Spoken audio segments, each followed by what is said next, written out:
You're listening to Everything's Canceled podcast with your hosts, Herman and Lorena. Subscribe to our podcast wherever you're listening to right now and follow us on Instagram at Everything's Canceled podcast. In each episode, we discuss topics in detail that could be triggering for some listeners, so please listen with care. All content provided in this podcast is for general information and entertainment purposes only. Any copyrighted content reproduced in this podcast is done so in accordance with Section 107 of the Copyright Act, allowing fair use and is not an infringement of copyright. Any information discussed referring to specific incidents are allegations only, unless proven otherwise in a court of law. Due to the changing nature of laws, rules, and regulations, the hosts will make no representations to the accuracy or completeness of any information in this podcast and will not be liable for any errors, omissions, nor the availability of this information, for any losses, injuries, or damage from the display or use of this information. Hey, Herman. Hey, Lorena. We're back. Welcome back. It's like summer now. Yes. When was summer? When did we do it? When was our last podcast? Listen, we have a toddler. We have to stop making promises because we have a can't fulfill podcast them. and we were making them. We do. Here we are. And we're back because... Thank you for listening. Yeah, thanks for always coming back, guys. We're back because we want to kind of recap the Diddy situation because we have some updates. One of the things that we've said we were going to do for a long time, which is finally circle back to Diddy and it's a good time. Squeeze some more juice from the Diddy stone. There's more blood from the stone. It's a good time, though. We're going to talk about why it's a good time to reel it back in with Diddy. Yeah, like every other news outlet in the world, all that they want to talk about is the Diddy trial, because Diddy is currently on trial and a lot is being said about it and a lot of information is coming out and it's a good time. It's a good time to talk about this shit, so... let's talk about it. Yeah, I mean, to be honest, I've actually kind of shut this out of my peripheral vision right now. Yeah. I think for one, I got burnt on Diddy, and then two, I kind of had a bad feeling about it. And I've only really seen some criticisms of Cassie, and it's making me nervous. I'm like, oh man, is this dude gonna get off? What's gonna happen? And I've kind of shoved it out and just wanted to wait for the results. It's an icky one. It's big. It's icky. It's all bad. I got sick of the baby oil jokes. Yeah, endless baby oil related content. If I see no Diddy one more time. There's a lot of photos of baby oil. I guess, this was a... The only thing I keep up on is 50 Cent's Instagram feed. Oh, God. It's gotten terrible. 50 Cents with the AI photos of, Diddy and baby oil. It's just I'm here for it. Enough. I'm here for it because it's, as petty as, Kendrick Lamar. I'm like, you know what? Just... he's having his moment to be right, and I'm here for it, so whatever. Yeah, I was following it for a while and reposting it, and then it just became the same thing over. It's more AI photos of Diddy and baby oil, and it's okay, well... Well, where should we start? Diddy is on what day of trial right now? The Diddy trial began on Monday, the 12th of May, so... as of recording, where are we? So it's been going on for a little over 2 weeks now, as of time of recording currently.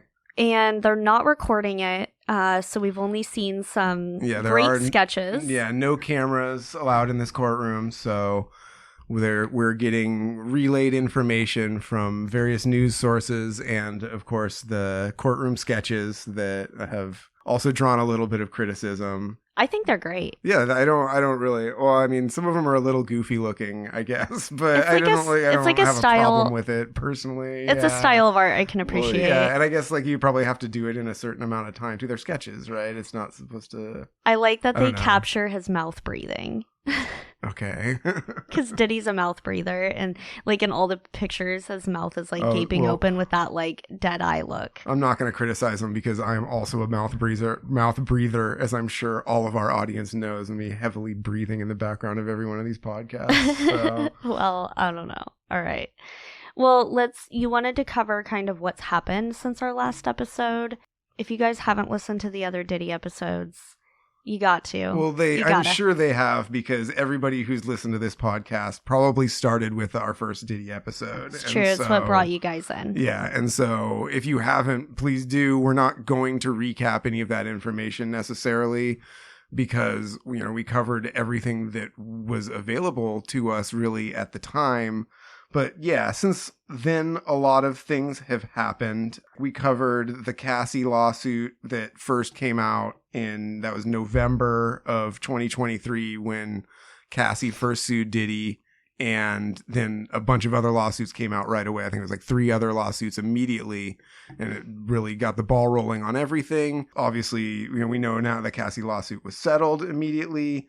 And then after that, we had in February of 2024 was when the Little Rod lawsuit came out that we also covered. And then we didn't really come back to anything since then, but the big news that really happened since then was ultimately the release of the video, the Cassie video. We've all seen it, of Diddy and Cassie in the hotel, and that was in May of 2024. And then around September and October of 2024 is when the whole new slew of lawsuits came out, all coming out of this same law firm in Texas, the Tony Busby law firm. And he basically put out an open call to anybody who's been affected by Diddy, and rounded up all these stories, and in total it's something like, I think it's 120 lawsuits in total. And it's interesting because that's split between, there's about 60 men and about 60 women who are named in these, or who are accusing Diddy in these, and they represent a time period that spans between 1991 all the way up to present day. So was that lawsuit against Jay-Z with the 13-year-old had any part in that? That was one of them, but that one has since been dropped. Right. I can't wait for us to get into that one. Yeah, and another episode. Yeah, I've done a lot of research on that too, and I have a full episode on that prepared as well, but that's going to be a separate ep. And so there were definitely, critics or accusations. Critics of this were saying things that, for one, that this guy Tony Busby is trying to, just capitalize on anybody who can come out against Diddy. But then, that also seems like, and it seems something logical, a lawsuit that this law firm would do. That's what they do. Yeah, after finding out that, essentially it's not a class action suit, because they're all separate lawsuits, not all together. But nonetheless, they attempted to get in contact with anybody who had a complaint or who'd been assaulted by Diddy at any time, and then they put together lawsuits. Yeah, that's the definition of a lawyer. They look for opportunities to leech out all of the money out of situations that they can. But that doesn't invalidate it at all. They're just, both things exist at the same time. Of course, a lawyer is going to exploit the opportunity. Yeah. It's going to be a big deal. The one criticism that I've seen of Cassie and all of this, and I'm wondering if you're going to touch on it, is just that in her story, she talks about being raped and then having consensual sex with Diddy. Are we going to get into some of that? Yeah, definitely, because that's something that, the defense has. Obviously, she was counter-examined by the defense, and her credibility is called into question in a number of ways, including that. So, yeah, we will talk about that, because, like I was saying, there's a number of civil lawsuits that have been filed against Diddy, including the ones that we covered earlier, and then the ones that have been filed since then, the numerous ones that have been filed since then. But, now Diddy is also on trial in a criminal trial, right? For the sex trafficking. Yeah, and so the charges against Diddy in this criminal trial are 1 count of racketeering, 2 counts of... Wait, what is racketeering? Racketeering is... I'll see, all of these charges are kind of ones that I don't fully understand in one way or another. Racketeering, my understanding of it, hey, go to Google, it's organized crime. Okay. So sex trafficking, but also maybe drug-related crimes or... Yeah, exactly. So intimidation by force, but he has the charges against Diddy in this criminal trial are 1 count of racketeering, 2 counts of sex trafficking by force, fraud, or coercion, and 2 counts of transportation to engage in prostitution. Okay. And transportation. Yeah, and I think what's interesting about the charges specifically is it's hard for me to say what 2 specific acts are they referring to as far as the 2 counts of sex trafficking by force, fraud, or coercion, and 2 counts of transportation to engage in prostitution, because we're going to cover, because the last 2 weeks of this trial have been filled with, a number of testimony from a number of different witnesses. First Cassie for the first week, essentially, and then kind of a number of different other people who, were involved in one way or another after that. And so we have all their stories kind of, or we hear what they have to say, but I guess I don't know exactly what those 2 counts of sex trafficking by force, fraud, or coercion, or 2 counts of transportation to engage in prostitution, or even racketeering specific. Like, I understand that, like, there's a lot of illegal things going on, and that... Yeah, but, like, which ones made the cut for it? Yeah, that's something that I don't I'm sure it's just going to be understand. Whichever ones they have enough evidence for, the ones that seem more clear, cut, and dry, Yeah, right. They must, like I said, those must correspond to like specific allegations, but I'm not entirely sure because, the allegations include all kinds of wild things, details of freak-offs, drug use, and, essentially, I'd imagine drug trafficking. Yeah, non-consensual filming. Definitely engaging in, like, prostitution, and then, like, lots of violence. There's, like, plenty of, physical violence, which also is a crime, but that's not one of the crimes that he's being charged with necessarily. Not in what I read, at least. So is he not getting charged for, like, what he did in that video to Cassie? Not necessarily, yeah. Like, I don't, like, there are no specific charges that I can think of that stem from that. Like, he's not being charged with, like, assault or But any he of could those. be in the lawsuit from her, right? Yeah, well, that lawsuit was settled. Right, though. and that all would have been included in that. So maybe that's why it's just not being included in the criminal trial. Yeah, I'm not sure, but I'm not sure necessarily why. But what I do understand is that these are the charges that he is facing in this criminal trial. It's just the like it's not a lot. The sex trafficking, and transportation to engage in prostitution. Yeah, it's not a lot. Yeah, so and hopefully they can get him. As far as I know, that's 5 total charges. I don't know also like what kind of sentence would those carry if he was to be convicted of all 5 or like transportation, one or the other. Transportation for prostitution does not sound like, what is that, like a 5-year charge? I know what I mean? Well, yeah, like, I have no idea, obviously. Whereas like sex trafficking, Dr. Googled it. Yeah, of course, the way people are sentenced isn't always in a line with what I would do, but sex trafficking, you're thinking, what, 20, 30 years or something like that? Potentially, I guess it would depend on the seriousness of the infraction, Yeah, so it's just interesting. Hopefully they can get him on all of it, because potentially from the sounds of that, he may not get a lot of time. I don't know if there's like minimum or maximum sentencing for these charges in New York where he's being charged. Those are that I'm interested to find out, basically. But what we do know is he was arrested in September, and he has been in prison, or in jail, I should say. He's been in jail since then. So of course, specifically in the detention center in Metropolitan New York, that, the one that housed Jeffrey Epstein, that also houses Sam Bankman-Fried currently. Can we talk about what went down before his arrest? Like, I feel like there's so much drama with that. Like, he ran away. The raid, or the raid? What about it? He was raided, hid, right? No, there was a lot of rumors online about stuff like that, but I don't think I think that was mostly rumor. He was, and his son was there, right? When he was raided, his son was like at the house. Yeah, I think his sons possibly were both there, because I've seen images of them like outside the house, I think, at the time of the raid. What's the involvement with his son, do you think? What's your theories there with his kid?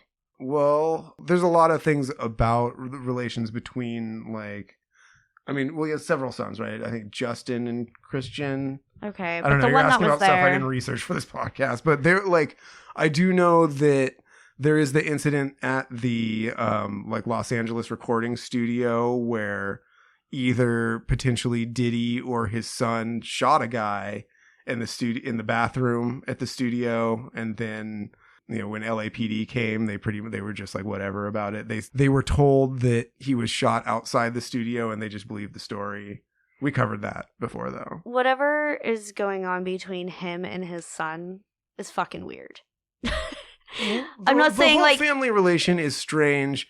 He did like he tried to make him into like a rapper, a Christian, I think, and it just never took. Yeah. Suck my dick. And that's creepy by default because of the way that he made everyone else rappers. And also, one thing that has been talked about a lot is his daughters and his sons have been at his trial. They've attended, not every day, but they have attended a lot of the trial. So they've been there for a lot of this testimony, people saying all these things about, all these sexual things that he has supposedly been involved in, violent incidents and stuff. And so his teenage daughters and young adult sons have been hearing all this.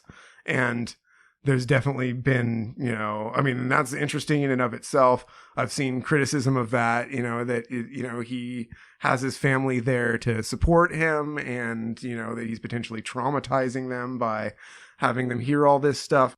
His sons being there.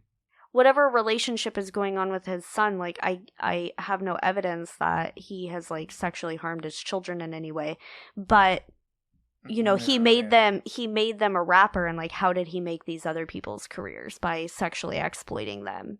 And so it's like concerning that like his son is at the house, his kids are at his trial, they're hearing all this stuff. How much of it is normalized? How much have they witnessed? And how much are they maybe potential victims in the ways that maybe he tried to build their career? Like, in what ways was he exploiting them? I don't have any evidence for it, but it makes me wonder. Like, I can't help but ponder, like, what his kids growing up were. I'm not going to speculate too much there. I guess the concern would be that his sons potentially could be involved in some of the same type of like, obviously like criminal activity that, Diddy has been rumored to be involved in the past, like I said, with the shooting incident. Yeah. And so what is the likelihood that they could also be involved or involving themselves in some of the like sexual misconduct? Who knows what his kids have seen, been exposed to. Yeah. And then I guess the other thing that I do find strange is his relationship to his daughters, and they seem to enter and exit like Diddy's world very casually, and as the like you're saying, like this like normalization of this lifestyle that is in some ways just kind of like wild, but then in other ways is like totally criminal and also like harmful, you know what I mean? And I've read a lot of stories that involve them being just nearby or around these type of situations, and them, like I said, just being part of his world and entering it. And then also, like, if you were to look at their social media, the Puffy twin or whatever I can't remember what their name is, right? The Combs twins, I think it's something like that. But it's like, it's pictures of them like going on vacation. Same thing for his sons, pictures of them going on vacations and, I don't know, doing like normal celebrity kid type of shit, you know what I mean? Like getting dressed up and going to parties and shit. And it's like, this is all while Diddy's being accused of, and essentially like, I mean, certainly after the Cassie video came out, everybody fucking believed all this shit, right? Yeah. And it's just like they're going on with their lives like celebrity teenagers as though this shit is not fucking happening. And that is weird, right? Well, it reminds me a lot of like the Will Smith family. Obviously, less dire allegations going on, of course.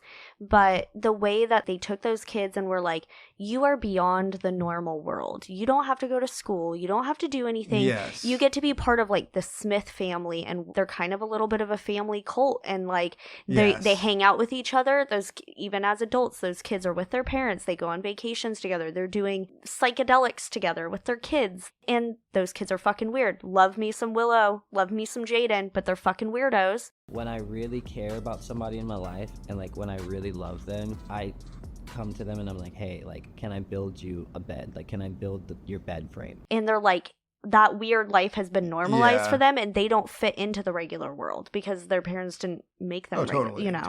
And I guess to some degree all celebrities are like that, but I immediately drew back to the Smith kids and like the way that they're kind of culty. Disconnect of like not seeming to understand like that what the way they act isn't normal. I'm a carpenter. Like, I build shit. You And know? almost willing to die for it. Like, these kids are going to Diddy's trial, like, kind of in the same way that, like, anytime something comes up with, like, Will Smith up in the news, Jaden's the first to post on his Twitter. He's like, because that name made you, you're somewhat separate. Like, you get to go on and live the celebrity kid life, but also, like, without your dad and whatever he's done or doing or whatever, you don't exist. So it's kind of like a weird double-edged sword there. Like, could these kids even separate themselves from Diddy?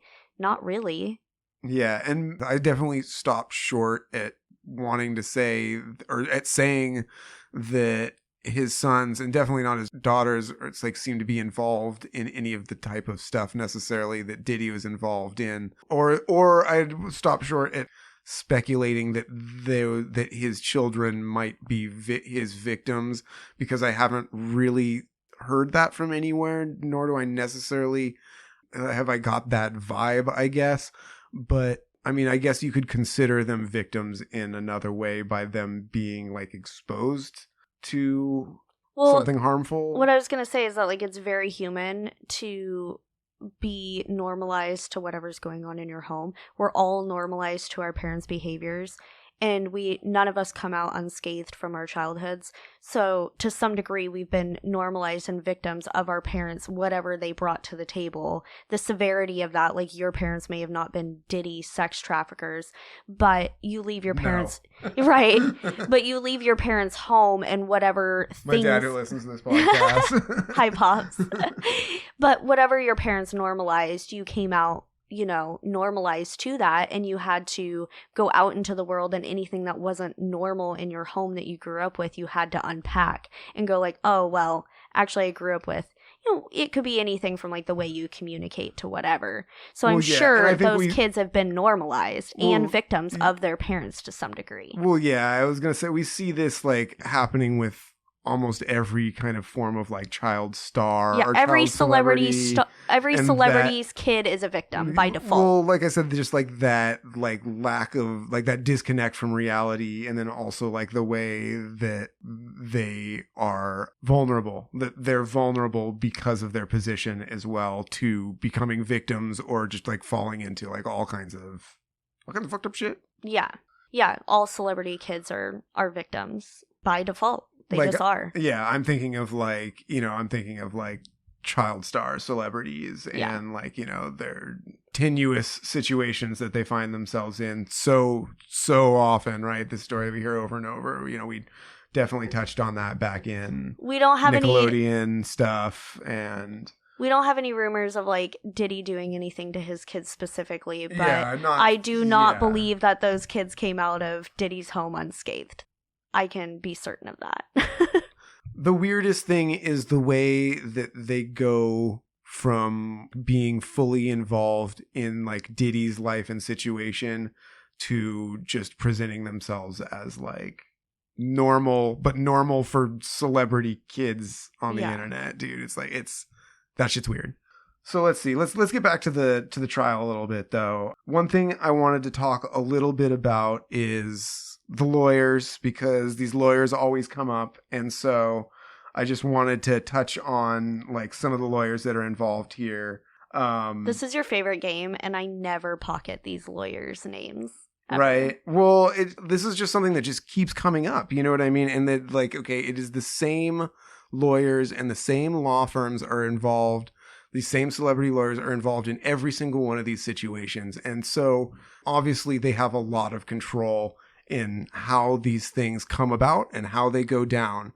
And so there's an obvious through line between that. I can't always connect all the dots, you know, but there's a relationship between all of those things. Well, is that not lawyer culture, though, where, like, someone gets a lawyer and then, like, one woman who has been a victim of an MLB player, and then the next woman who's a victim of an MLB player asks that girl, well, who was your lawyer? And next thing you know, you're the MLB wife lawyer. Totally. You know what I mean? I think that those relationships form somewhat naturally like that. You know what I mean? And that makes sense. But then there's also a way that it's like, it's clear that, like I said, the way that these situations come about, like it always kind of flows through the same people. So like these same people kind of have a certain amount of control over what gets said and what doesn't, who who has charges come up against them and what charges they are, like whether they choose to pursue anything or not. And so I just want to cover it quickly too. It's not like it's like a major thing, but Diddy's lawyers are, one of his lead defenders is Mark Agnifilo, and Mark Agnifilo has come up in a number of different other he's defended a bunch of other people who you're going to be familiar with, like similar situations. One of them would be Keith Raniere, the leader of the Nexium sex cult, right? So almost in some ways like a situation that mirrors some aspects of the Diddy situation. That was a documentary hard for me to stay awake through. Like I said, there's a lot of ways in which that might mirror the Diddy situation. Mark Agnifilo also defended Dominique Strauss-Kahn, he was the managing director of the International Monetary Fund, and he was accused of sexually assaulting a hotel maid. It's like a really interesting story because like that ended up getting dropped, but then like a bunch of other stuff came out about him. Like it became clear that he had been hiring prostitutes for like these like sex parties. It ended up getting kind of explained away as like, I don't know, he got off basically. So these guys are like the lawyers for sex parties. That's like the reputation that they've... Or just like big time like embezzlers or like big time criminals too. Because a couple of the other people he defended he also defended Martin Shkreli, who's for the Pharma Bro. He like tried to buy the rights to like prescription drugs and then jack up the price super high. And he's just like known to be a turd. Free Luigi. Interestingly enough, Mark Agnifilo is married to Karen Agnifilo, who used to be a prosecutor, but she is now a defense lawyer, and she is a defense lawyer for Luigi Mangione. Oh, well, there you go. Free Luigi. I'm a Luigi, number one. Mm-hmm. The other lawyer of note who's one of the defense leaders her name is Tenny Garagos, and that name might not be as familiar as her father, Mark Garagos, who's also a defense lawyer who defended a lot of well-known defendants. He was Hunter Biden's defense lawyer. Okay. He defended Michael Jackson, and Oof. he is currently involved in the case of Eric and Lyle Menendez. Okay. And who are, I believe, I haven't been following that closely, but I know that they're petition trying to get out of jail. I'm a little into it. Yeah. Yeah, they're trying. What do you know about that? Is there any? Do you have just like they were just like two rich boys who killed their parents? Was the story? Yeah. And then all of a sudden, I'm hearing the Mendez brothers. I'm like, that story sounds familiar, and everyone is in agreement they didn't do it. So of course, I want to get into it. That's what I know. It's interesting to see the combination of people that they have defended, considering I feel very differently about some of those names on that list, right? Like, obviously, a fan of Luigi, personally not a fan of Michael Jackson, or, you know what I mean? Like, interesting combinations of people, or Diddy. Like I said, there's always an interesting relationship between, these lawyers and the people who they choose to defend or not, and how that relates to each other. Let's move on. Okay. So basically the whole first week of the trial was pretty much entirely taken up by Cassie's testimony.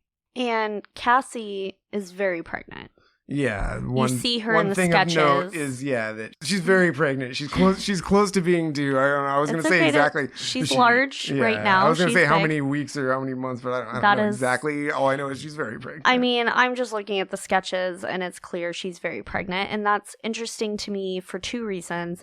One, seems like there would be quite a time crunch on this trial, and it's supposed to be, what'd you say, 8 weeks long? That's an estimation. Yeah, they estimate it to be about 8 weeks. So if she is anything... That's not like a limit or anything. That's what they're estimating. If she is at any point in her last trimester, which from the sketches, it very much so looks like she is, she could potentially be giving birth at any moment. So that seems stressful time crunch-wise. It also seems extremely traumatic. Like, I didn't even want to go to therapy with my mom when I was pregnant. I refused. I could not imagine having the most important trial of your life, probably one of the most important moments of your life, most stressful, most traumatic during your pregnancy. Like, Yeah, that sounds like a lot Like, to deal talk with. about being re-victimized. You know what I mean? Like, that's not how you want to spend your pregnancy. Just fuck that. Fuck that.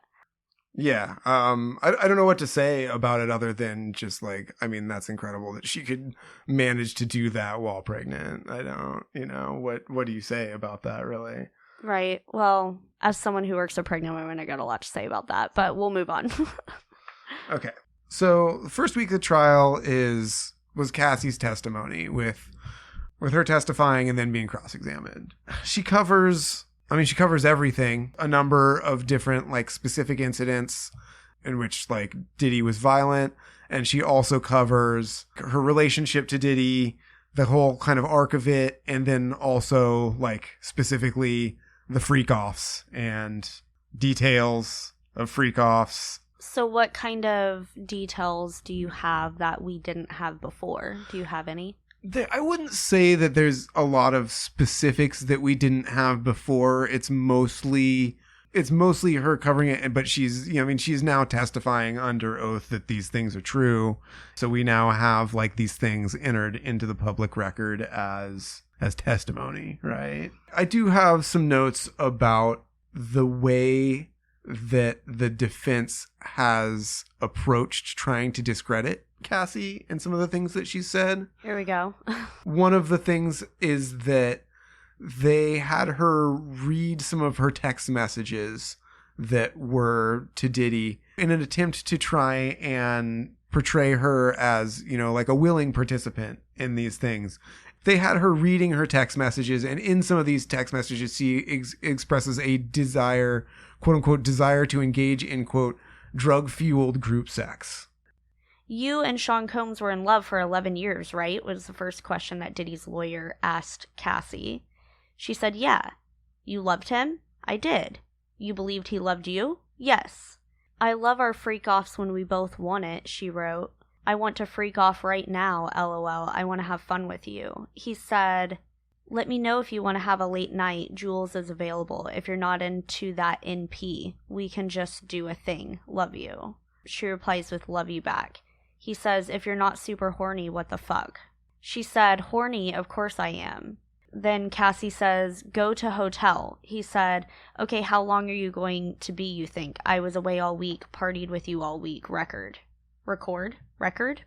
She said, you want to see me tonight? I'm doing this fasting. I can't deal with no problems. Maybe a sex club with your wig? She said, we sure about tonight? I'm making plans to know, babe. Didn't hear from you, so I put some plans in motion. Surprise package coming from out of state. He said, name the night. She said, I feel like the weekend. A Friday night would be best, so we'd want time to recover for the work week. This upcoming weekend is the only one I have until the 28th. He said, okay, I'm on it. She said, LOL, but if you can't, we can always do it during the week. You know that doesn't matter to me. He said, Friday it is. I wish you could get Jules here. X1159, I guess that's his extension at the hotel. He said, I miss you already. She said, me too. He said, when do you want to freak off? LOL. She said, LOL, I'm just going to change. I'm always ready to freak off. LOL. He said, you tell me the day you choose. She said, it can be whenever. The defense also showed the jury a text conversation between Diddy and Cassie where the two discuss a freak off in August 2009, where she asks him, when do you want to freak off? In another text thread, Sean Combs writes, I want us to have our nights, don't overdo it, before adding freaky fun. She said, I'm ovulating. He said, that's good, we be extra careful with anything else, Diddy says. Earlier when it was talking about being away all week, I had Cassie and Diddy mixed up, but it doesn't really make a difference in the conversation. But just for the record, it was Diddy who said maybe a sex club with your wig, and she said okay. As the prosecution ended its direct examination, they asked Cassie how many freak-offs she participated in, and she said impossible to know, 100. Lots. When asked if she's been involved in any since ending her relationship with Combs in 2018, she said no. She was also asked why she chose to take the stand against him, and she said, I can't carry this anymore. I can't carry the shame, the guilt, the way I was guided to treat people like they were disposable. These communications between Cassie and Combs are graphic, describing, for example, what she wanted to do during the freak-offs, and the lawyer is making Cassie read them out loud, word by word, while the lawyer reads Combs' parts. The judge is allowing these emails, which don't discuss what happened, but rather what she was anticipating or wanting to have happen at the time. I want it, and I want to give you the same. I just think that I have to trust you beyond it and just being sexual. Do you know what I mean? Cassie wrote in one exchange. In order for me to be more open with the things we do in bed, I need to feel safe, like home. This is my only husband. This is the only man I will ever have this aggressive sexual side of me. The last time was a mistake, but since had made me feel a little dirty and grimy. That's the only reason I go back and forth in my mind with wanting and not wanting to do, when we used to freak off when we were so in love. There were no questions asked. It felt right, like it literally made sense for the next step in our sex life. I get nervous that I'm just becoming the girlfriend you get your fantasies off with, and that's it. I don't get the other part anymore, at least. Then the lawyer repeated Cassie's claim that she was afraid Diddy would release tapes of the freak-offs. Cassie said in direct examination that this was part of why she felt like she could not say no to the star. She says sometimes she watched Combs have sex with other women. Cassie testified that this happened maybe 4 times throughout the course of their decade-long relationship. She said Combs explained it as part of the swingers lifestyle. Okay, so what are your thoughts about those texts? Because that gets back to another thing that it seemed that the defense was trying to do by having her read these text messages is that they also had her read texts that involve like her showing jealousy over like Diddy paying attention to other women.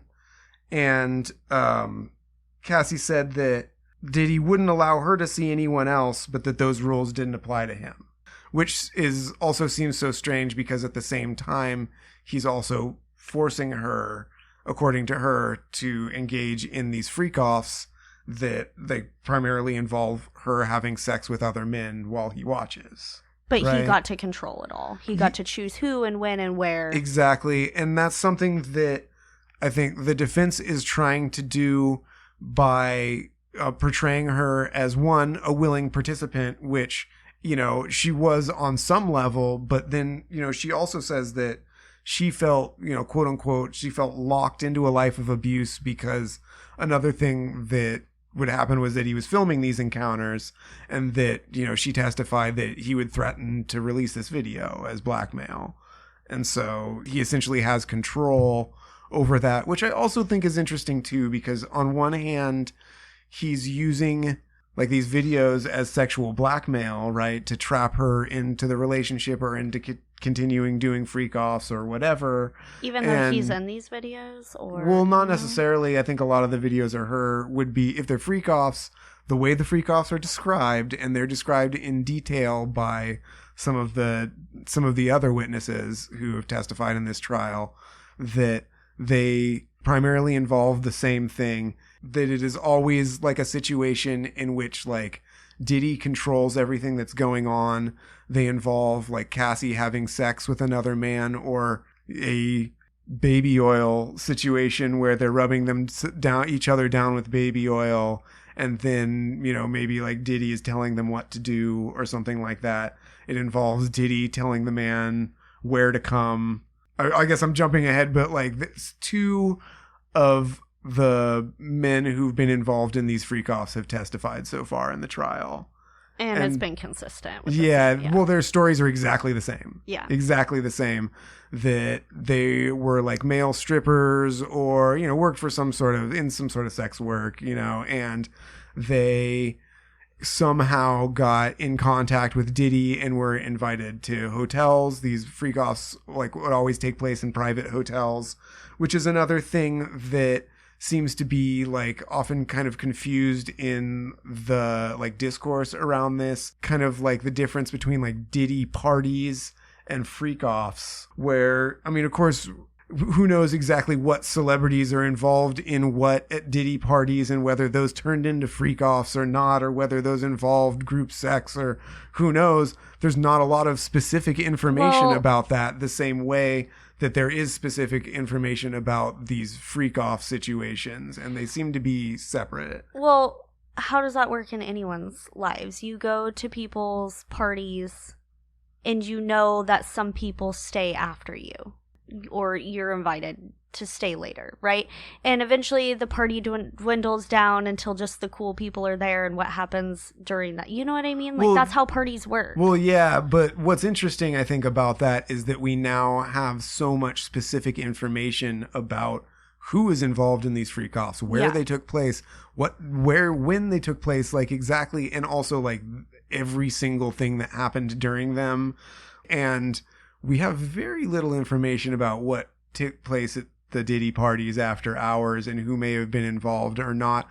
Who knows if that has to do with the fact that there may be other celebrities involved in those things, or they've just been covered up better because of that or not. But there's definitely a lot of information about freak-offs, and at least these specific ones with Cassie, and there's only so much that we know about anything else, right?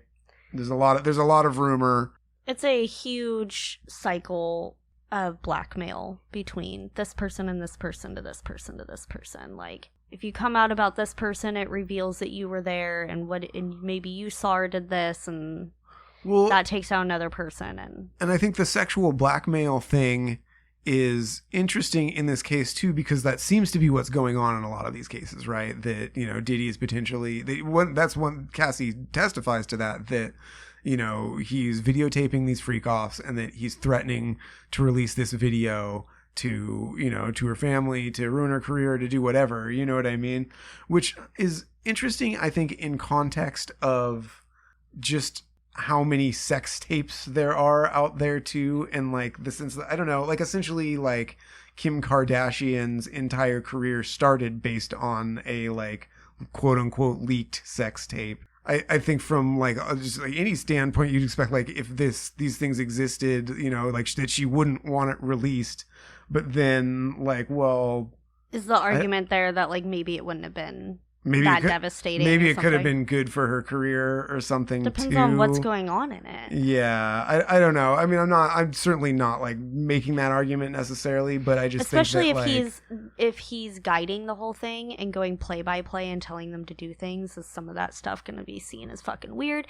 Kim Kardashian purposely leaked her video because she was hot in it.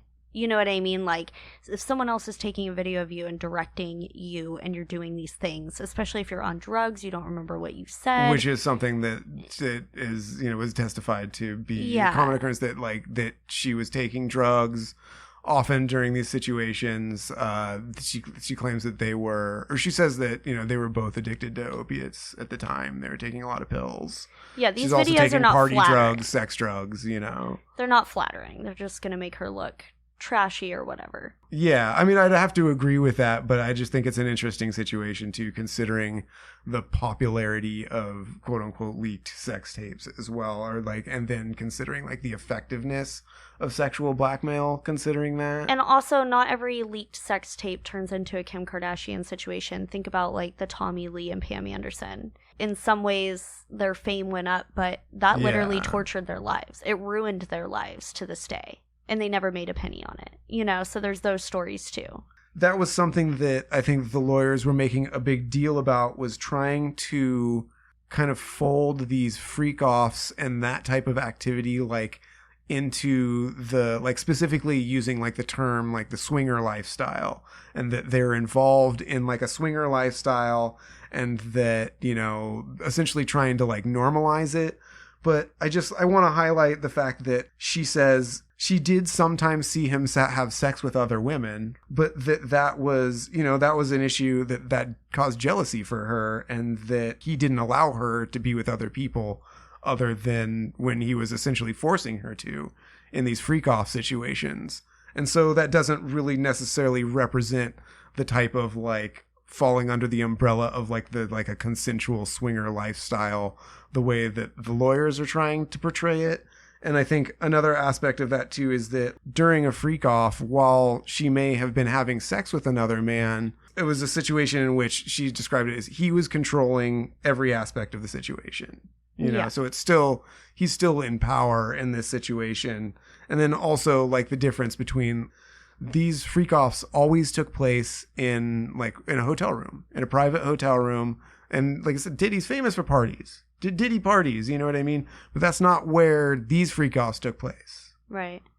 It's interesting to pathologize Diddy in this situation in this context of all of his sexual endeavors and fantasies and whatever. And it's like, I'm not a therapist, whatever, all the disclaimers. These are just my thoughts. But isn't it interesting that so much of these sexual fantasies involve him dictating it, role-playing out, telling people what to do in front of him? And I cannot help but wonder who hurt Diddy. Because on the surface, like a one-off thing, like people have fantasies. People will be like, oh, tonight I want to tell you what to do, whatever. To do that over and over and over and over and have hundreds of, like, this is his thing and he has to do it all the time. Like, who was telling Diddy to do sexual things in front of them when he was young? Like, well, I cannot help but wonder. We did cover that a little bit in some of our earlier Diddy episodes about how Diddy got into the music industry and some of the people that mentored Diddy. And there have been rumors that Diddy had a similar relationship, that essentially that Diddy may have been forced into like homosexual situations that were then used against him as a form of blackmail. And it seems like Diddy, like he learned how to essentially like, one, how to be a record executive, right? And how to like manage and work as like an industry executive. But then also supposedly he learned the way to do these form of like backroom dealings as well from some other people that he worked with in the early days. And then, you know, we also just kind of see evidence of the way that Diddy goes about relationships with women too, that he is, you know, completely controlling over their lives. And that's something that's happened over and over too with Kim Porter and he's very obsessive. That's the word that comes to me all the time when like he's obsessive with every aspect of his life. Like I said, all of these situations, like these certain sexual fantasies or even these like freak off parties, people explore whatever. That's cool. That can even be in your lifestyle. Dude, he was obsessed with these things. Like, it was all consuming for him. It really, and he put everything on the line to do it. I mean, he created an entire world of blackmail and the people involved and filming all of this shit to have the blackmail. Part of it, I'm sure, was to keep the career aspect and the blackmail aspect going. But obviously, this sexual fantasy and kink of his was also all consuming. The sexual addiction aspect of it is really alarming for like psychopathic behavior. It did seem like he was prolific as far as like these situations and as far as like the number of people who've been involved, and also it just and throughout time, right? I imagine keeping up with that. Like we often talk about like, oh, poly people, who has the time to be poly? Who has the time for all of this, keeping track of who knows what in your life and who doesn't, and the secrets and the blackmail? And it's an entire world. Yeah. It's a lot. Diddy's a lot. Yeah. And then imagine getting caught and having to go on trial for all of this. Like, yeah. Imagine your entire sex life going on trial publicly. It's crazy. Another interesting thing, that a way that the defense has been trying to spin this situation is that they essentially admitting openly that Diddy is quote unquote, or has been sometimes violent, but that does not equate to a criminal empire. And I feel like that's just like almost like that's like a wild defense in the face of like the way that all of this is portrayed. He also beat the living shit out of her. Yeah, and it's like that's crazy as a defense. Like, on one hand, because like he clearly runs a criminal empire, like that seems to be the purpose behind everything he does, including the violence. And the violence is like without question, right? They're not even denying this. And so like, which goes back to Cassie's text and how it does not matter what she says that she liked or any of those things in the text, because under the context that he beat the living shit out of her at least that one time shows that anything that she said in those text messages could be under the premise that she was saying whatever she knows he wants to hear because he's violent and scary. And it's not just that one time too. Obviously, we've all seen the video, which, I mean, is indisputable, but she also, in her testimony, she details a number of other violent incidents I'll cover them now, or I'll cover a few of them now. She covers one that takes place in 2007 where he beats her. She talks about one in 2011, which is around the time where it's interesting because she often refers to Puffy or Diddy as her husband, but they were never married. Whatever, you're my husband. And there was the time in the early part of their relationship in 2011 where she started dating Kid Cudi. Kid Cudi. Our number one comment in our Cootie sounds better, dude. He should have named his dumbass Cootie, Cootie. like cooties? Yeah, dude. It sounds like Kid Cootie. Whatever. And that led to the explosion of Kid Cudi's car, right? That supposedly Diddy may have been involved in. Right. But when he found out that she was dating him, he kicked her in the back and tried to stab her with a corkscrew. Wow. That's a choice. Also details an incident that took place in 2013 in which Diddy got upset because she was packing to go to a music festival that was being put on by Drake, and Diddy threw her into a bed frame, which caused her to suffer a significant gash. And there's a photo for of what? that Because one. she liked Drake, or because I didn't want her to go? She had too slutty of an outfit. Yeah, one can assume one or all of those things. All right. And apparently she sent a photo of this injury to Diddy. She texted a photo and she said, "So you can remember," is what she said. And to which he replied, "You don't know when to stop. You pushed it too far and continued to push. Sad." So, wow. A little insight into... Well, that's his admission also, there, too. She also alleges that she was raped by Diddy in 2018. This is at the very end of their relationship. She is trying to break up with him. She has tried to break up with him, and she's tried to leave him. And according to her, after she tried to break up with him, he showed up at her apartment in Los Angeles. He forced his way in, and he raped her on the living room floor. And so that's another incident that she details. God, I'm getting flashbacks of her having to talk about this while being pregnant right now. Yeah. So traumatizing. Yeah. So that essentially would wrap up Cassie's testimony. But since then, a number of other people have also testified. A couple of her friends have testified, and they have essentially their purpose of their testimony was essentially to corroborate her story and to testify that they have also witnessed incidents where Diddy was violent towards Cassie.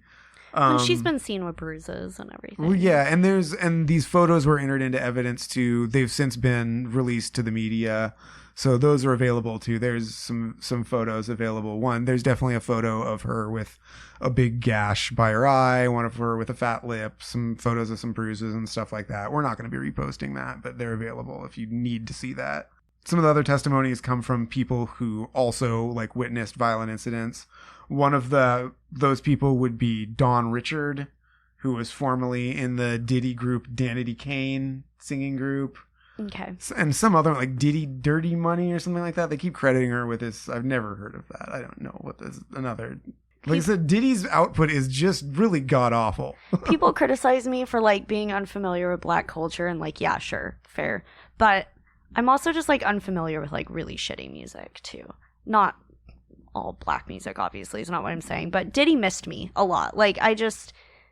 Maybe Danity Kane's got some good songs, but I haven't heard them. Like I said, dude, I tried to listen to Diddy's music for the first episode. I was like, okay, let's pull as much Puffy music as we can. And there was there's maybe one banger. There's so many just crummy songs, dude. They fucking suck. Anyways, Dawn Richard testified, and like I said, essentially corroborating that she's witnessed Diddy being violent. She described a specific incident that is now a bit infamous. I'm hearing a lot about it on the internet. The egg incident that took place in 2009. Apparently, Dawn Richard was at the house with Cassie and Diddy. Cassie is making Diddy breakfast. She's making eggs for him in a skillet. Diddy is upset that his eggs are taking too long. Something storms down the stairs. Where's my fucking eggs? And attempts to hit her with the frying pan. Jesus. At some point. That escalated Yeah. beyond my expectations. Where's my fucking eggs? Something like that. The egg incident. I don't know if we need more detail than that. I will never apologize for never being a fan of this guy. Right. Another person that testified is another friend of Cassie. Her name is Kerry Morgan. She testified about another specific incident that took place in 2018. So also like at the end of Cassie and Diddy's relationship. She also described this incident as being like the end of her like friendship with Cassie too, because like she was, I guess, kind of involved with him and like she had to be out. But this is the wooden hanger incident that is also being talked about on the internet. She's the hanger girl. Her description of the incident is that he came up behind me and choked me, then boomeranged a wooden hanger at my head. All right. That's the hanger incident. It's just I mean, it's all true. a Who number makes this of shit up? yeah, there's just a number of violent incidents. I tend to believe like the crazier the story, the more real it is. Because if you just want to like accuse someone out of the blue of something, you go like, "Oh, he punched me. He threw a shoe at me or something." Boomeranging a wooden hanger is not something you fucking make up. Yeah, that's a detail that would be surprising if you could come up with a lie like that. 2 male sex workers who claim to have been involved in, or testified to being involved in freak-offs so far during the trial. That would be Danyel Philip and another guy by the name of Sharay Hayes, who also goes by the nickname The Punisher. Oh, God. People love talking about The Punisher. He actually, the Sharay Hayes, he wrote a book that like details some of his encounters with Cassie. That just came out? I've only seen an excerpt from it. Okay. But I guess what's interesting about their stories is essentially that they're exactly the same. These are like 2 different men of many who've now been, I don't know, detailed or exposed or whatever, who were involved in freak-offs. I wonder But if these this is two the have- prostitute charges. Yeah, I think so. If they were male prostitutes. Well, yes, because part of their stories, and what I was going to say is that their stories are exactly the same about like how their interactions with like Cassie and Diddy and like these freak-offs went. They are exactly the same. I kind of mentioned it before, but you know, they're invited to private hotel rooms and they both like tell a story of like being met at the hotel room door by Cassie, you know, usually in like, you know, lingerie or like a robe or something like that. And that she like will immediately hand them money, anywhere like $400, $800. And then, you know, oftentimes she'll end up handing them more money at the end of it, like somewhere around like, I don't know, a couple grand, like $2,000, something like that. So these guys are making good money for this. But like I said, their stories are exactly the same about how that goes. And then just other details of it are, like they said, exactly the same, to them sitting on the bed and rubbing each other with baby oil, and them like starting out that way, that Diddy would either be in the room or that he'd enter the room, and that he would usually like have his face covered. They describe him as like wearing like a white mask or a bandana over his face, but then he's nude otherwise and masturbating during this, of course. Like when you scroll Reddit and all you see is like Reddit porn subs that pop up and like everyone's wearing those freaky masks and you're like, oh, okay. I do That's have what to people say on that the internet Sharay Hayes' book has like his description of the situation in which like Diddy is like whacking in the corner the whole time Oh with my his baby God. oil is like somewhat humorous, you know. And then there's other details that they describe the room. Like they describe, he talks about coming into the room and that there are like white sheets over everything, and he like immediately freaks out, like, oh shit. He like flashes on like in like the movie American Psycho when he like lays out like the sheets before he like murders the person. He's like, oh shit, you know. But then apparently, you know, he wasn't murdered. Why would you put white sheets all over like what, the couch and shit? It's weird. He does seem to be obsessed with white too, though. Like Does these he? white parties and Oh yeah, didn't he like make her wear like white nail polish? yes, the white nail polish. That's coming back to me, right? I don't think I have anything else to say about these two guys. They're freak off guys. All right, interesting to see prostitution charges there. Hopefully they're not going to be in trouble. It's an interesting... They're not being charged with anything Yeah. currently, you know. I'd imagine that like for their testimony too, they might not, you know, be facing anything. This trial's currently ongoing, so new people are testifying every day. There are new people testifying today, so this is just kind of like bringing us up to date as far as where we are now. So there will be quite a bit more testimony, and there will be new information after this, but I'm just kind of bringing us up to date. The other person who I have here who's testified so far in the trial his name is Israel Flores, and he is a former security guard at the InterContinental Hotel, which is the hotel at which the Cassie freak video. off Oh. the Cassie video is from, right? Okay. And so he testifies to being there, to like having witnessed this, essentially, that he was called to like a disturbance. He went and found Cassie, and she's upset. And I think Diddy is yelling at her, trying to throw things at her, things like that. She does express like something about wanting to leave and get out of there. Basically, he's a witness to this. He's a witness to the situation that we all saw that is in the video that was released as well. Honestly, an unnecessary witness, because that video said everything. Yeah, totally. But I think essentially he is testifying to corroborate that as well. I think one of the things I read about the trial is that they went through this video, they watched it several times, and, detail every little aspect of it. Yeah. And he also testified that after the encounter, at some point, Diddy tried to like hand him a wad of cash to make it go away that he did not accept. Okay. That's another, that's an added detail. Yeah. I mean, honestly, this video, the fact that it was caught changed her life. It changed everything. Yeah, exactly. And I think that's something that I've been wanting to talk about, is the way in which the public discourse all changed around this situation at that moment, the release of the Cassie video, May 2024.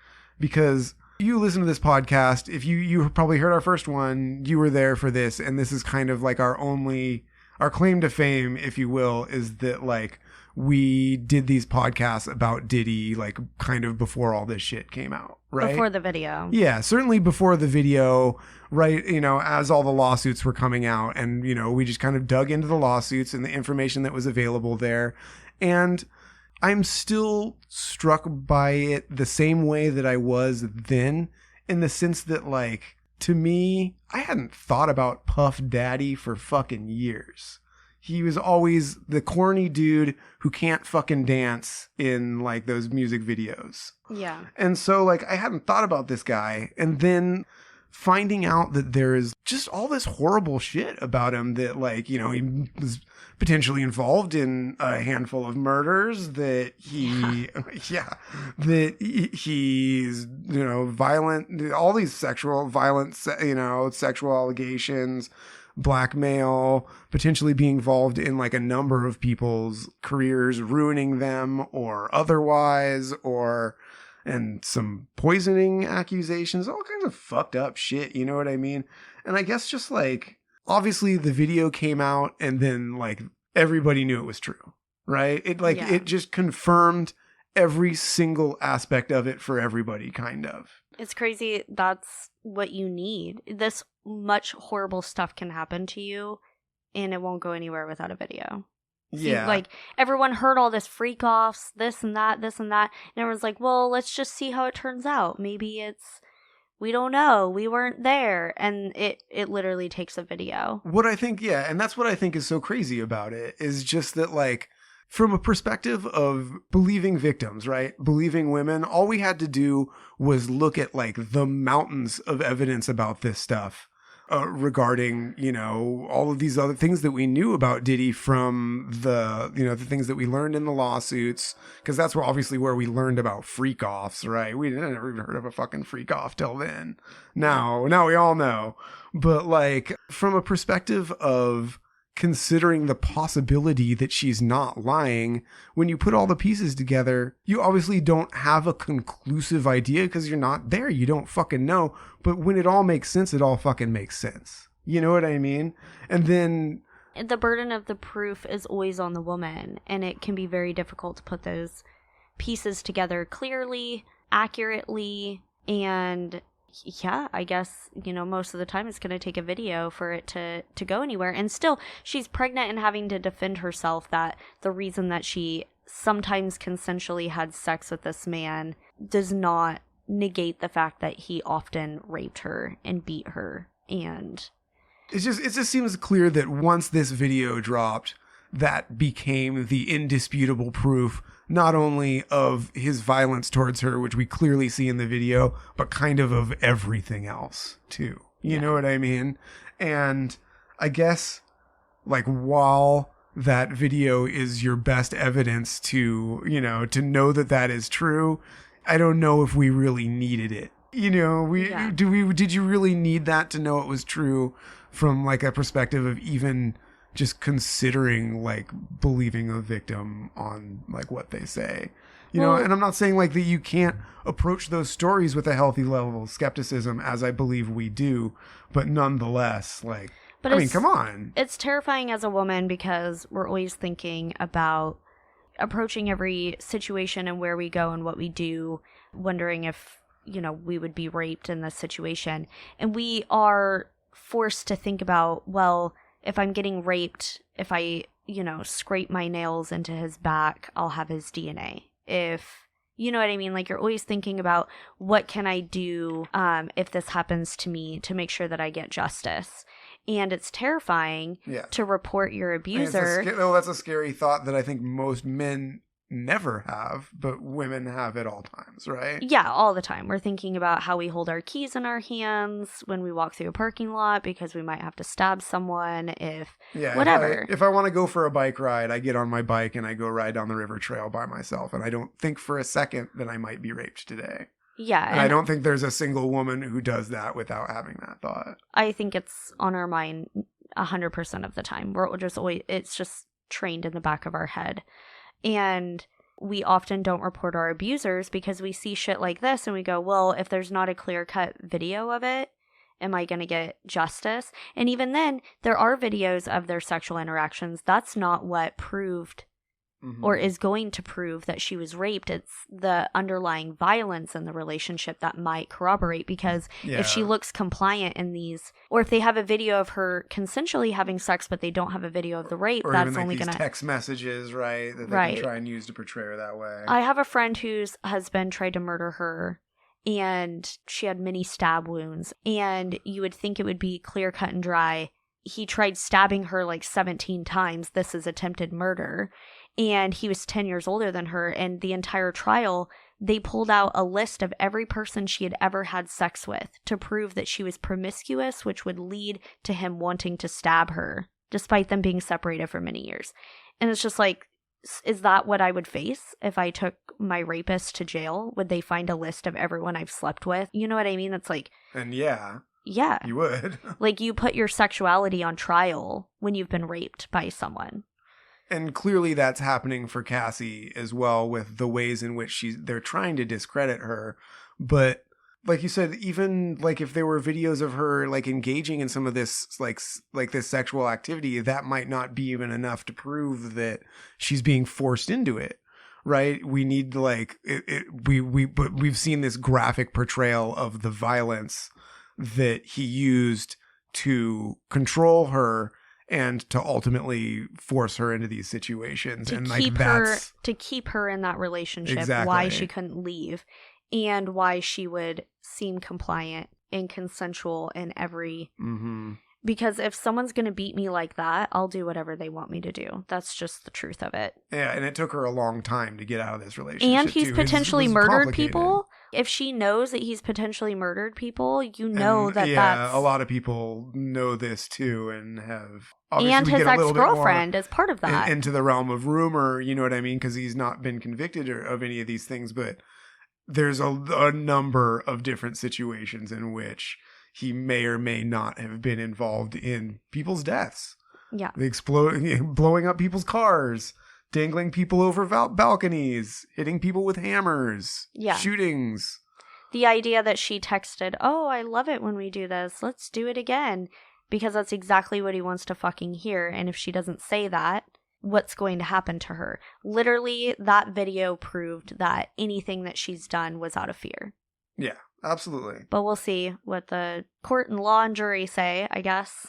And I think another interesting aspect of like that video and that particular situation is that that video and that incident took place in Los Angeles in March of 2016. And apparently like this incident took place within days, less than, a week or two before Cassie and Diddy together appeared at the premiere of a movie that Cassie was in. And apparently, at this movie premiere, Cassie was wearing heavy makeup and had like large sunglasses.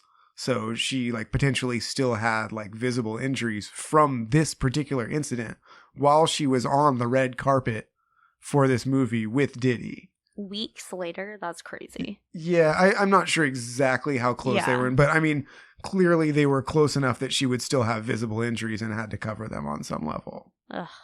And the movie, I had to know. I was like, well, what movie? You know what I mean? Apparently Cassie is always listed as an actress, and this is not me like trying to make a dig at like Cassie's career, because for one, Cassie had like a massive hit single with her song, like Me and You, I guess is her big song, right? And that song was released like early in her career, and Diddy did not release any more music by her. Like he didn't put out another album. So, and he controlled her career. So, she there's couldn't go anywhere else. Yeah, there's an aspect that he had control over her life, her sexuality, and indeed her career too. She had a massive hit. And she was really young. She never really was able to follow up because he was in control. But she did act. She's listed as an actress. She's only acted in like a few things. But one of them is she's in this movie that came out in 2016. The movie's called The Perfect Match. Have you heard of this movie? That is such a vague title, right? That was exactly what I thought, dude. What's The Perfect Match from 2016? I've never heard of that movie. Is there not like 50 movies what called is that movie? Yeah, I know. And to be fair, and I should like contextualize this a little bit, this movie is like, it has a mostly black cast, and I'd assume it is targeted at like mostly a black audience, so that could be part of the reason that maybe it missed us a little bit, as since we're not in that target audience. However, I want to tie it all back to like Herman's rule number 3. Herman's rule number 3 of cancel culture, which is that in general, and like I'm not so much applying this to Cassie as I'm definitely applying it to Diddy, is that like, how much was your cultural contribution of your art?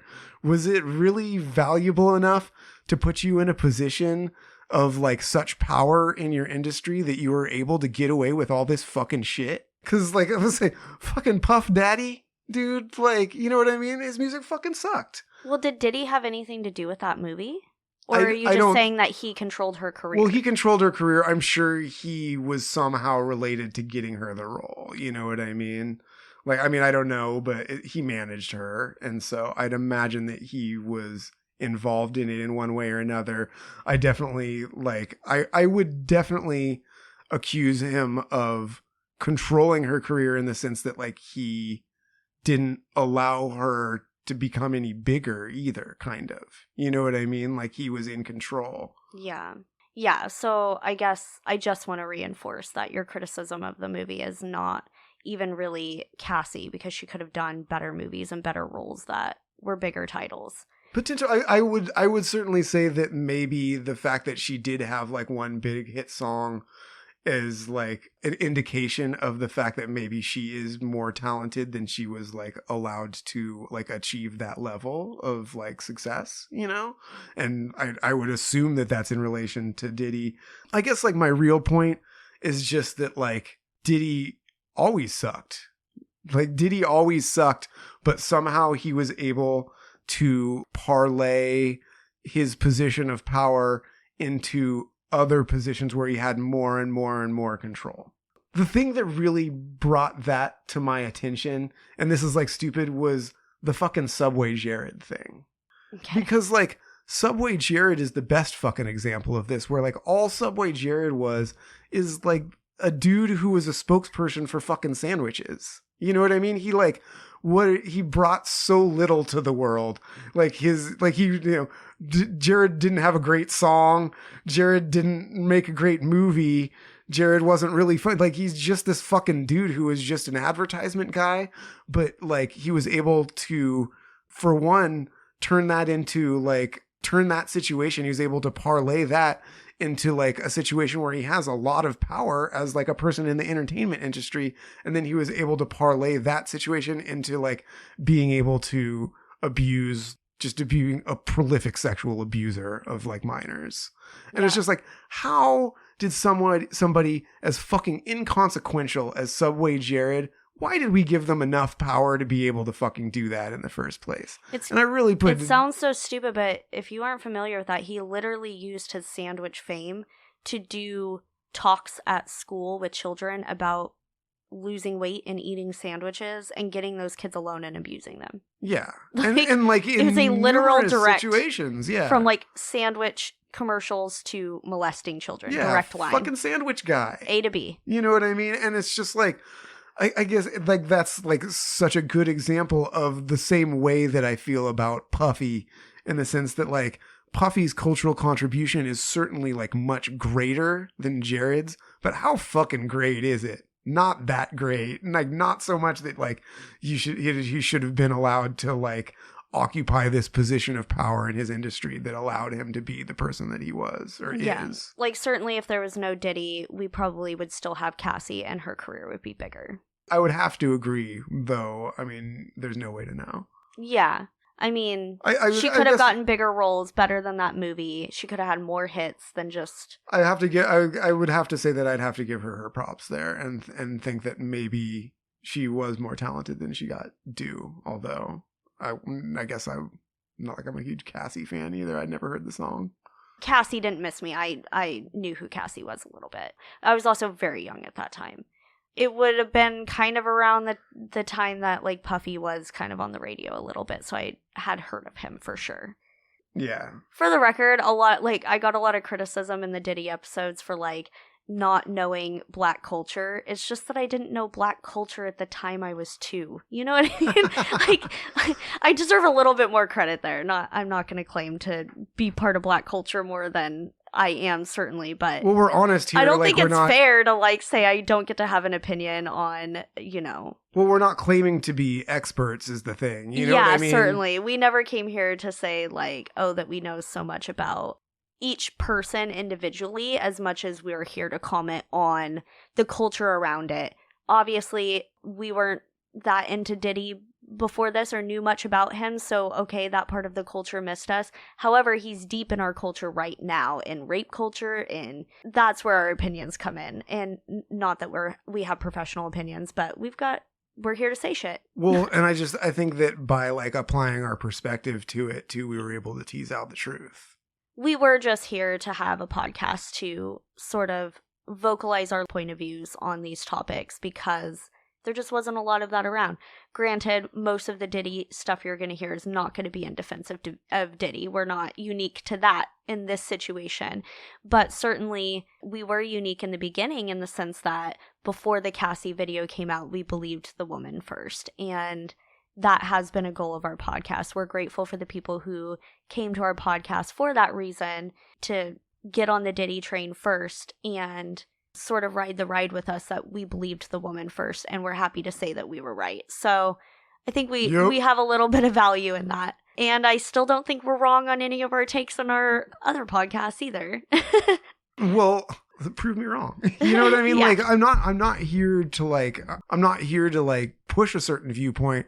I'm here to try and tease the truth out of everything that way. And, like, I would love to be proven wrong in the sense that, like, I want to find out what's actually going on. You know what I mean? We just got another message about our Garth Brooks episode. If we are wrong about Garth Brooks, we will come back out and we will retract our theories and predictions. Those court cases are evolving and things are happening, and we took the stance of believing the woman. If we're wrong about that one, we'll come back. Garth trial ongoing. I fucking guess. Okay, 2 other Diddy things that we've got to mention and wrap this up. One thing I've seen a lot of on the internet is the video. 50 Cent posted it, and a number of other, I've seen it posted quite a bit. This viral video of people wearing Free Diddy and Free Puffy t-shirts outside the trial and claiming that they're being paid $20 an hour to wear these shirts. Imagine taking that offer. There's nothing else you can do for $20 an hour. You have to like sell your soul.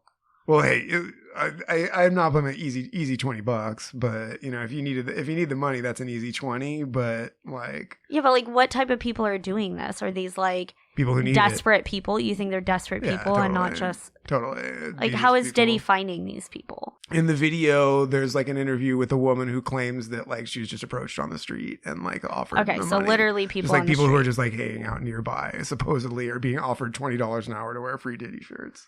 Okay. Also, like viral video, like how true any of that is, who really fucking knows? I clearly saw the images of people wearing this shirt. Yeah, I don't have that much to fucking say about it. I just feel like I had to mention it.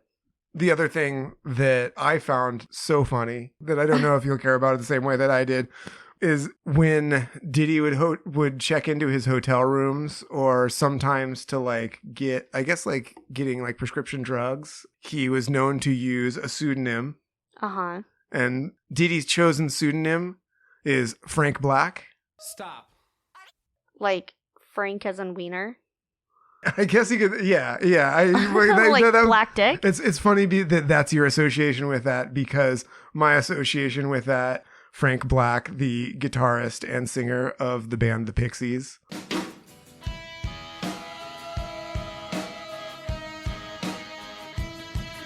Oh, okay. Which do you think he was leaning towards? I think it was probably just meant to be a like generic sounding name, if anything. Mr. Black. Everything about Diddy seems Mr. very Black. intentionally cheesy. I definitely think he was going for Black Dick. Yeah, that could also be true though. I didn't necessarily think about it in that It's no context. different. Yeah, Because like I hear that Richard, and I immediately just think Black Francis, but you know. I think Black Dick. This says a lot about us. Yeah, exactly. Well, I found it funnier on my end. Is this the end of our Diddy wrap up? That's the end of where we're currently at in the Diddy trial. This trial is ongoing. There's testimony taking place every day.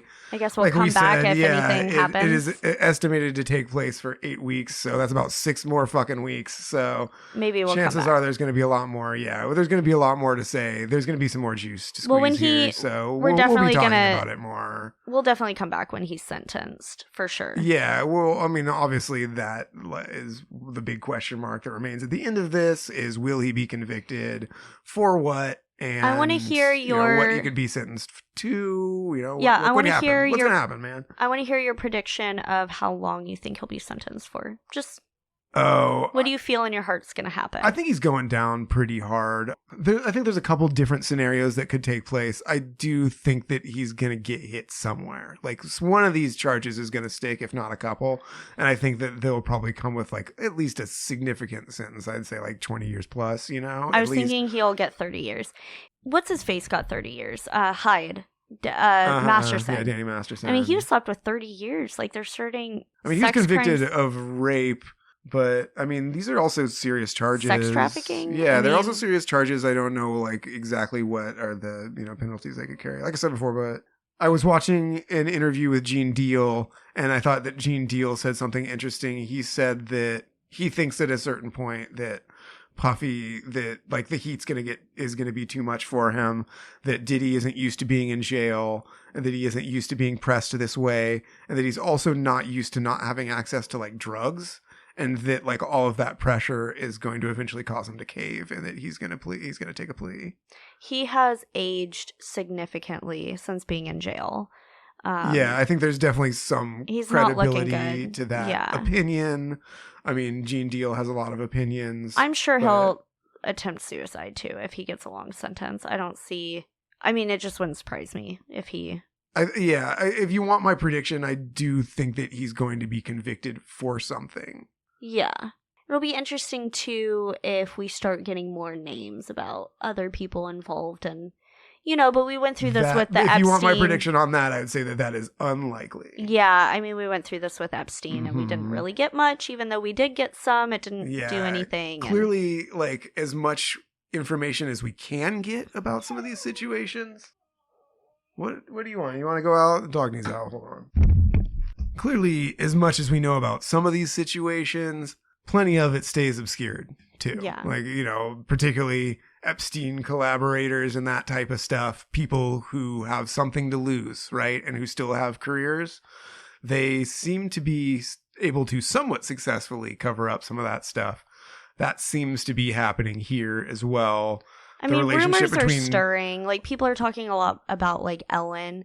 But it's just going to be like, Ellen's going to be like, yeah, I went to his parties, but I didn't stay for the after parties. I didn't see anything. Yeah. It's just going to be like that. I do think that obviously that is I think there are plenty of people who have been associated with Diddy on one level or another, maybe been to a party who haven't done this shit. You know what I mean? It's not like because you went to a Diddy party, you were at a freak off necessarily. Well, interestingly enough, Ellen was also one who really catapulted Justin Bieber's career and was like oddly obsessed with him. Mm-hmm. I mean, it could be nothing, but weird things. People are just talking. Well, and then that being said, too, I'd have to say that there are almost definitely situations where other celebrities are involved in some of this shit. Maybe they're either, being blackmailed by Diddy or, I don't know. I mean, we heard about, allegations in Little Rod's lawsuit about Cuba Gooding Jr. We've heard a lot of stuff about potential, homosexual encounters or, people being forced into homosexual encounters that could be used for sexual blackmail. But that obviously, that stuff is staying within the realm of rumor, and I'm not so sure it's coming out of that realm. Yeah. Well, we'll see.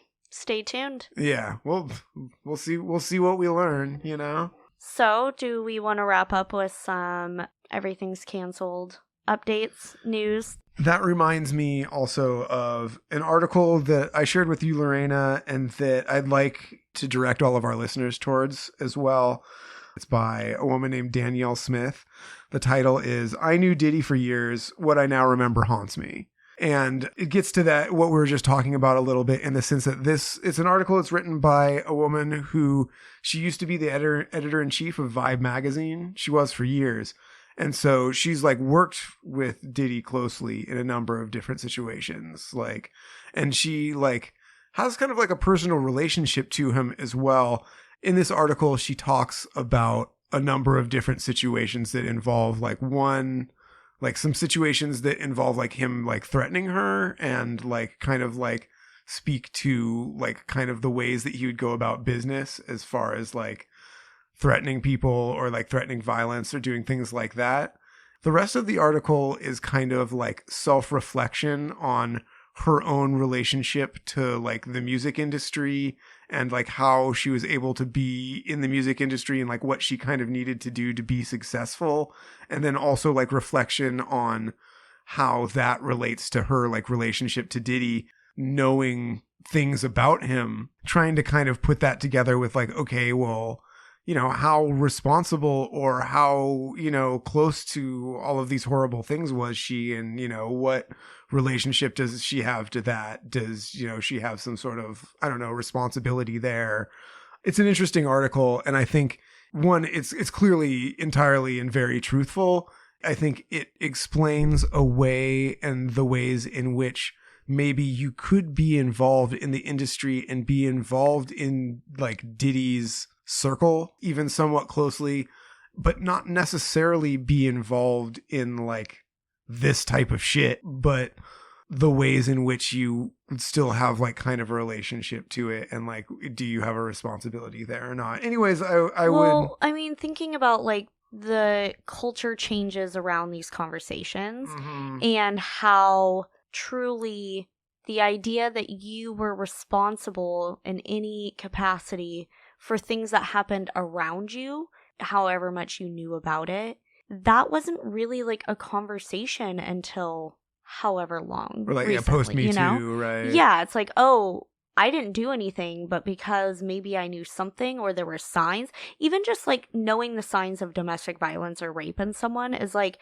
would people have even been able to really identify some of those red flags, right? Yeah, just I would even say that, what consent is. Yeah, my understanding of consent culture really came about around, I'd say my exposure to the zine culture, and particularly the zine practicing good consent. And not that we're perfect at it now, but certainly when I was a little girl growing up, anything about rape was if you weren't being held at gunpoint, you weren't being raped, and you were immediately asked, well, what were you wearing? What were you doing? And now, not that that doesn't still echo in the air majorly, but I would expect maybe somebody to step in and say, hey, it doesn't matter what she wore. No can look differently. Or the idea that if you are drunk or doing drugs, you cannot actually consent legally was definitely not talked about until recently. Yeah, I think you could say both. One, that obviously those ideas as far as like what consent looks like and how to ask for it and how important it is has on one side, I'd say, like hit the mainstream, you know what I mean? In general, a lot of people, or a lot more people, know about these concepts, and I would say like integrate them into their lives or integrate them into their own practices as far as, you know, their own romantic relationships and so forth. But then I guess you could also say that there are so many people in the world who obviously are not practicing good consent or have not engaged with aspects of rape culture or how they may be involved in it or perpetuating it or not, you know. Or I can understand how this woman at the time wouldn't have understood her responsibility in the situation, but can reflect back under the lens of understanding consent more now in our culture and looking back and being like, oh shit, maybe there were red flags I didn't see, or no, there was things that I should have reported but didn't even know were reportable. I understand that. I get it. Yeah. I don't want to try and like paraphrase it too much, but I would recommend that if you have any interest, that I would direct our readers to go check it out. Like I said, the article is called I Knew Diddy for Years, What I Now Remember Haunts Me by Danyel Smith. All right. Well, thanks for taking us on that ride, Herman. Yep. Thanks for keeping up on Diddy for me so I didn't really have to. More Diddy juice. Yeah. We've been kind of taking turns back and forth. You know, I'll be writing something while you're writing something. We have been preparing podcasts despite the fact that we have not released one since our last one. I have several written. Do you want to talk about what I'm kind of working on now? If you'd like to, yeah. I think this is going to be next.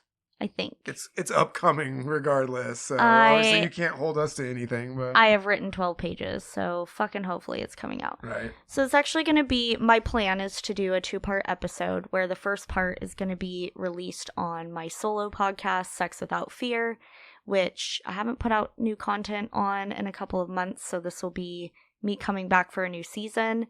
And then the second episode will actually be on this feed. So there's a new audiobook coming out in 11 days from now. I don't know by the time this is released, a few days less. And it will be called Escaping the Potter's House Cult. So if you're into cult content, this is actually the church that like religious abuse. Yeah. This is the church/cult that my family was involved in from when I was the ages 16 to 19. And I'm going to talk about my mild experiences in the cult compared to some of the other stories coming out. The podcast is, I'm part of the Facebook group for the author had started a Facebook group years ago, and I had been in it, and I was scrolling the group recently, saw that he's releasing an audiobook, and I thought, well, maybe it's time that I share my story. I will promote his audiobook and pages. I got his permission to share this on both of our podcasts. And after I share my personal story about being in that cult with my family, then Herman and I are going to do a deep dive on more about like the cult itself. I actually don't even know much about the leaders, when it started. I know it started in Arizona, but there's 3,400 churches and just all the stories that have come out. I want to talk about the rules of the church that make it a cult and just kind of do a deep dive. I thought maybe we could do some cult content here. People love it, and it's one that is just kind of hitting the surface of the talk around cults. So yeah, that's coming. Herman's gonna interview me about part of my life story. And I'll be there too. Yeah. For all my fans. Well, I just love it because I am a pastor's daughter and I grew up so religious. And then we come together kind of in a strange time in my deconstruction of my faith. And you know, you kind of met me where I was at, and you didn't force me to deconstruct, but you like provided a safe space for me to do that. And it's interesting when we talk about certain religious aspects, and I'll talk about things that have been normalized for me, and you're just like, what the fuck? And so it'll be fun to have sometimes have different perspectives based on our backgrounds. Yeah, just things that you weren't exposed to being a kid who wasn't like in religion at all. You know, you attended church a couple of times, like recreationally, but you certainly weren't like a member of any church. I was not raised religious, nor have I ever been. Yeah. And so I think having you kind of ride the story, and what is also interesting is you know everything about me, but it'll be interesting to really chronologically map out that time of my life, because it's probably the most pivotal part of my life that has influenced everything in my life, getting married young and all of that, and then, you know, leaving religion, and just kind of laying that out for you as my partner and having you hear it from beginning to end. I'm just curious how it'll hit for you, and if you learn anything new about me through it. So me too. If you want to learn a little bit more about not just me and my life, but just kind of our relationship and the things that led up to before we got together, and just kind of getting to know Herman and Lorena on a personal level a little bit, rather than celebrities Will not and whatever. be divulging much. I will be divulging everything. Anyways, you guys might have fun with it. So that's what I'm working on right now, and I'm hoping to release that pretty immediately. Hoping to record it here tomorrow. Yeah, we'll see as quickly as we can. Yeah, if I sit on it too long, then I lose passion for it, which is what happened with the John Benet Ramsey episode I started. So I got to stop promising shit. Got to do it. Yeah. Speaking of promises, we do have several other episodes that we are preparing or have prepared. So. I have a Roseanne episode half written. We have a Jay-Z, and the Jay-Z episode. Like I said, we were kind of like, I had it mostly done, and then I was kind of sitting on it to wait and see what happened with the lawsuit. But at this point, that lawsuit has been dropped, and I don't think there's like going to be a lot more movement there. So I think we might as well get to it now. And it's also related to the Diddy situation. I like when we go back and forth and like take the reins of an episode. So this was definitely a Herman episode. Last episode was a Lorena episode. So we'll move forward with me next, and then we'll pull Jay-Z in, and then I guess we'll do Roseanne. Yeah. Unless something else happens. Obviously, there's going to be a lot more, like I said, a lot more coming out in this Diddy trial. Yeah, we'll keep coming back to Diddy because you guys love it. Yeah, but... and the Garth trial also ongoing. So, you know, we will revisit that at some point. Yeah, I guess we'll either admit that we were wrong about everything to do with Garth Brooks, or we'll brag that we were right about that one too. Yeah. I just don't know if I can like trust the outcome of the trial to be what proves us right or wrong. Well, of course, I'm sure we'll have something to say about that either way, you know. But yeah, we'll see. All right. Well, we got to get to bed with our baby upstairs. It is late here. Yeah, dude. We stayed up late to make a podcast again. We actually... But we're tired parents. All right. Yeah. Ready for bed, Herman? Early. Do you hear? Are we tired? Are we getting tired? We're tired. Yeah. All right. Bye, guys. Bye.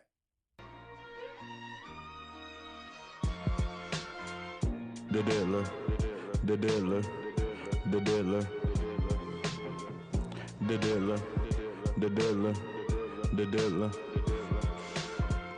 the diddler, the diddler, the diddler, the diddler, the diddler, the diddler. He foul, he foul, he sicker, he foul. He plowing Meek Miller.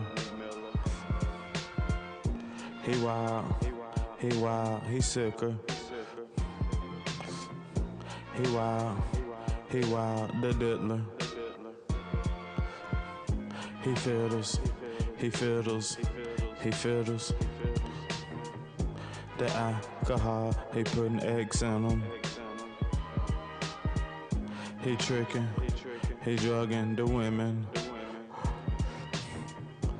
Run for the hills.